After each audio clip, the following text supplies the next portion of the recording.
My name is Betty Ann Baker, and I am currently the Executive Director of Niagara Peninsula Homes. I was in theater school at Niagara College, and Robert Wright, who was the minister at All People's Church, approached me to see if I would do a play with the kids in the church about anti-drug use. He just wanted to do something that got the kids involved and, had a social impact on the community. When I got to do the play and met the kids and met their parents, it was evident from the discussions that there were a lot of issues going on in the community.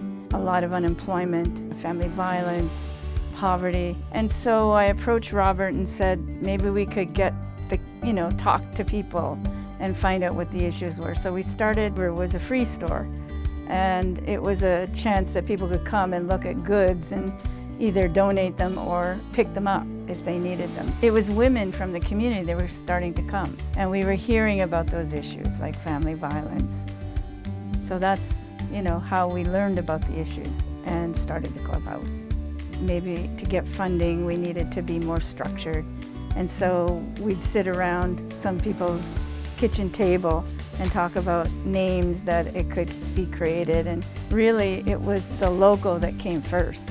Someone drew an egg with a crack in it, and the crack was opening, and a little chick was coming out of the egg. And that's how we got the acronym CRACK, Community Resource and Action Center. And the crack to us at the time represented change and hope and new beginnings. And so that's how the name got started. So I had done some work with Parkdale Community Legal Services in Toronto, which was a very radical legal clinic at the time, and learned about legal clinics. And so starting in '74, there was no Landlord-Tenant Act that protected tenants. People didn't have legal options. So that's why we worked very hard at creating the legal clinic so that they could get funding, it could hire a lawyer, people who couldn't normally afford a lawyer. There was a lack of housing, so that's what we thought we would do is we created this housing hotline where people could call in if they needed housing support. And we were finding most of the people calling in were single moms who couldn't get rental because they were on welfare. At the time, landlords didn't have to rent to you. We created the legal clinic to help address their legal issues to fight slum landlords, but we also looked at and read a pamphlet somewhere about co-op housing. Ordinary people formed a board of directors, and we created Welland Housing Co-op. At the time of the hotline, we went into a home, and it was in Welland, and there was a space heater leaking gas.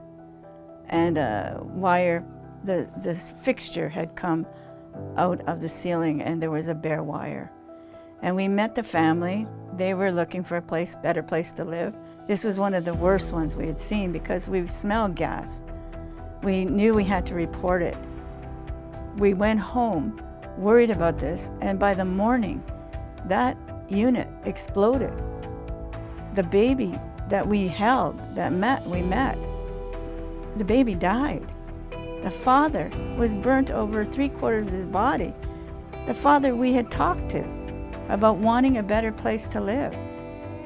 If anything moved us, I was a kid just out of college, a young person. I didn't know how to deal with this. None of us did. And so when we saw that pamphlet on co-op housing, we were determined that we were going to create a better way. That's when we started organizing tenants against slum landlords. In the end, that's how co-op housing got started. That's why the legal clinic got started. It was that story. That was the beginning of all our work, our hard work on housing, because we swore we would never in our lives let another person that we met, have an experience like that. It affected us deeply, and it made us angry, and we worked hard to find a solution. We bought a cottage house and renovated it. Didn't know anything about renovation. Again, I was a volunteer. We'd get a little grant, and we'd get paid, and then we would be unemployed again. We never stopped the work because we were passionate about it. It was about creating social change, and we really believed in it. We can't think that we've solved the problem, because even though we've worked so hard in housing, I can tell you that there's still so much more work to do. And I think the Hope Center is doing a good job of reaching out. And I really appreciate being asked about the history, because I think it should be told. Who knew we would go on to create 2,700 units of co-op and nonprofit housing? How did we know that we would create a legal clinic, women's place, Niagara Peninsula Homes, the youth home that became a place where youth could hang out and talk about their issues?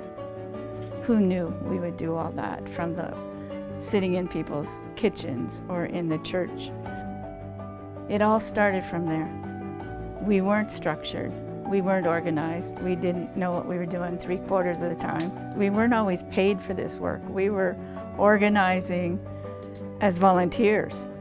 It wasn't about money. It wasn't about creating structures. It was about finding solutions that people could grapple with and would make their lives better.